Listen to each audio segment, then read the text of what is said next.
അവിടെയുള്ളൊരു പുഴ, ഇരുവഴിഞ്ഞി പുഴ ഒഴുകുന്ന നിലയാണ് ഇപ്പോൾ വന്നിട്ടുള്ളത്. ഒരു പുഴയുടെ സ്ഥാനത്ത് 2 പുഴയായിട്ടുണ്ട്. വീടുകൾക്കും മറ്റ് ജീവനോപാധികൾക്കുമെല്ലാം വലിയ നാശനഷ്ടമാണ് ഉണ്ടായത്. മണ്ണിനടിയിൽപ്പെട്ടവർ, ഒഴുക്കിൽപ്പെട്ടവർ, അങ്ങനെയുള്ള ആളുകൾ ഇനിയും ഉണ്ടാകാം. അവരെയെല്ലാം കണ്ടെത്താനുള്ള ശ്രമം തുടരുക തന്നെ ചെയ്യും. സാധ്യമായ എല്ലാ ശക്തിയും മാർഗവും ഉപയോഗിച്ചുകൊണ്ട് രക്ഷാപ്രവർത്തനം തുടരുക തന്നെയാണ് ചെയ്യുക. ഇതിൽ ജീവൻ നഷ്ടപ്പെട്ടവർക്കാകെ ആദരാഞ്ജലികൾ അർപ്പിക്കട്ടെ. ദുരന്ത വിവരം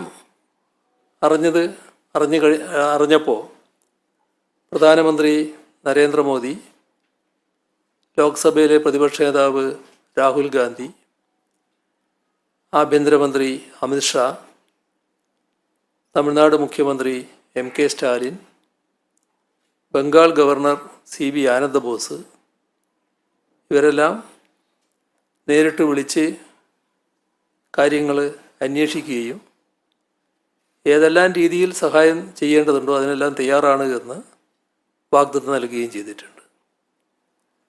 ഇവിടെയുള്ള നമ്മുടെ കേരളത്തിലെ പ്രതിപക്ഷ നേതാവ്, പ്രതിപക്ഷ ഉപനേതാവ്, മുൻ പ്രതിപക്ഷ നേതാവ്, അങ്ങനെയുള്ള ഒട്ടേറെ പേർ വിളിച്ച് ഈ കാര്യങ്ങളിൽ ഒന്നിച്ച് പ്രവർത്തിക്കാൻ ഉള്ള സന്നദ്ധത അറിയിച്ചിട്ടുമുണ്ട്. എല്ലാവരും ഏകോപിതമായ പ്രവർത്തനമാണ് അവിടെ നടത്തുന്നത്. അപകട വിവരം അറിഞ്ഞ ഉടനെ തന്നെ രക്ഷാപ്രവർത്തനം ഏകോപിപ്പിക്കാനുള്ള ശ്രമം ആരംഭിച്ചിരുന്നു.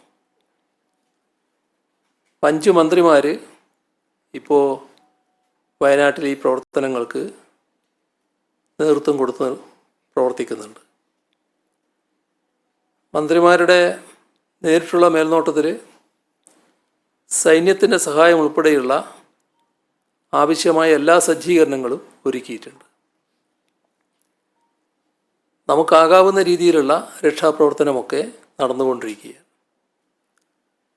എല്ലാ സേനാ വിഭാഗങ്ങളും ഇതുമായി ബന്ധപ്പെട്ട് നല്ല രീതിയിലുള്ള സഹായമാണ് ചെയ്തു വരുന്നത്.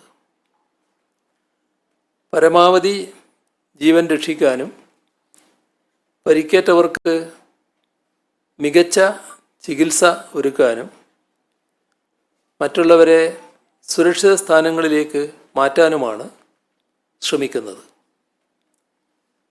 ഇതിനകം വയനാട്ടിൽ 45 ദുരിതാശ്വാസ ക്യാമ്പുകൾ തുറന്നിട്ടുണ്ട്. 3069 ആളുകളെ ക്യാമ്പുകളിലേക്ക് മാറ്റിപ്പാർപ്പിച്ചിട്ടുണ്ട്. സംസ്ഥാനത്തൊട്ടാകെ 118 ക്യാമ്പുകൾ പ്രവർത്തിക്കുന്നുണ്ട്. സംസ്ഥാനത്താകെ എടുത്താൽ 5531 ആളുകളെ ക്യാമ്പുകളിൽ താമസിപ്പിച്ചിട്ടുണ്ട്. ഫയർഫോഴ്സ്, NDRF, പോലീസ് തുടങ്ങിയ വിവിധ സേനകൾ യോജിച്ചിവിടെ പ്രവർത്തിക്കുകയാണ്. സൈനിക വിഭാഗങ്ങളുടെ സഹായവും അടിയന്തര പ്രാധാന്യത്തോടെ ലഭ്യമാക്കിയിട്ടുണ്ട്.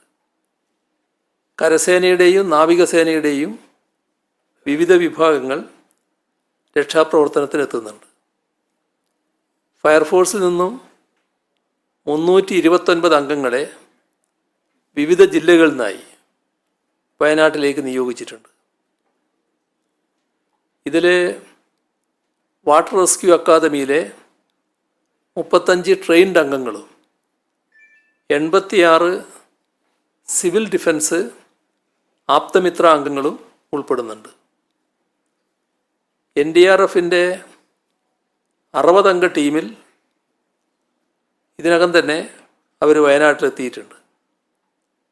കൂടാതെ ബാംഗ്ലൂരിൽ നിന്നുള്ള സംഘം വയനാട്ടിലേക്ക് പുറപ്പെട്ടു. DSCയുടെ 64 പേരടങ്ങുന്ന ടീം വയനാട് എത്തിയിട്ടുണ്ട്. 89 പേരുടെ ടീം പുറപ്പെട്ടിട്ടുമുണ്ട്. മറ്റൊരു DSC ടീം കണ്ണൂരിൽ സജ്ജമാണ്.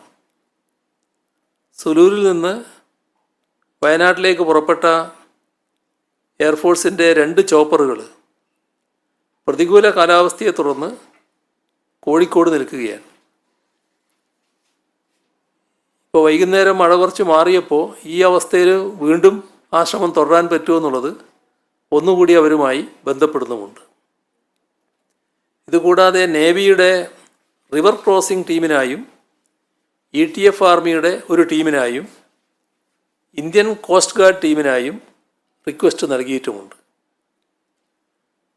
കൂടാതെ വിവിധ ജില്ലകളിൽ നിന്നുള്ള 30 പേരടങ്ങുന്ന NDRF ടീമുകളെ ഇടുക്കി, പത്തനംതിട്ട, ആലപ്പുഴ, എറണാകുളം, കോഴിക്കോട്, മലപ്പുറം ജില്ലകളിലേക്കും നിയോഗിച്ചിട്ടുണ്ട്. ആരക്കോണത്ത് നിന്നുള്ള സംഘം പാലക്കാട്ടേക്ക് പുറപ്പെട്ടിട്ടുമുണ്ട്. രക്ഷാപ്രവർത്തനത്തിന് നേതൃത്വം നൽകുന്നതിന് ഉത്തരമേഖല IG, DIG എന്നിവർ ദുരന്ത മേഖലയിൽ എത്തിയിട്ടുണ്ട്.